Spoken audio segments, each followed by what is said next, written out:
Amerikalı mütəxəssislər sübut ediblər ki, kafe əvəzinə zəncirotu dəmləməsi içmək orqanizm üçün çox faydalıdır. O, insanı 5 il cavanlaşdırır. Onu hazırlamağın qaydasını təqdim edirik. Zəncirotu kökünü yuyub, doğrayıb sobada və ya qazın üstündə qovurun. Sonra onu əzib toz halına gətirin. Qarışıqdan 2 çay qaşığı götürüb, 1 stəkan qaynar suya töküb 5 dəqiqə qaynadın. Sonra zövqə görə süd, qaymaq və şəkər əlavə edin. Bu qarışıqdan içmək insana gümrahlıq verir, həzmə kömək edir, mədə xəstəliklərini aradan qaldırır, qan dövranını yaxşılaşdırır, orqanizmi zəhərli maddələrdən təmizləyir. Xalq təbabətində zəncirotu bitkisinin həm kökü, həm də yarpaqları istifadə olunur. Təsadüfi deyil ki, hələ qədim zamanlardan zəncirotunun şirəsini həyat cövhəri adlandırıblar. Zəncirotu qaraciyərin normal fəaliyyəti üçün olduqca xeyirlidir.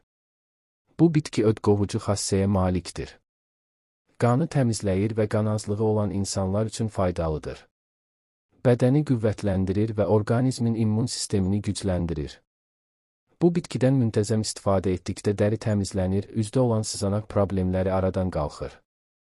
Zəncirotu həzmi yaxşılaşdırır, iştəhanı artırır. Maddələr mübadiləsinin tənzimlənməsi üçün zəncirotu ən yaxşı vasitələrdən biridir. Ayaqdakı döyənəkləri zəncirotu vasitəsilə yox etmək mümkündür. Bunun üçün təzə çəkilmiş zəncirotu şirəsini bir neçə gün döyənəklərə sürtmək kifayətdir.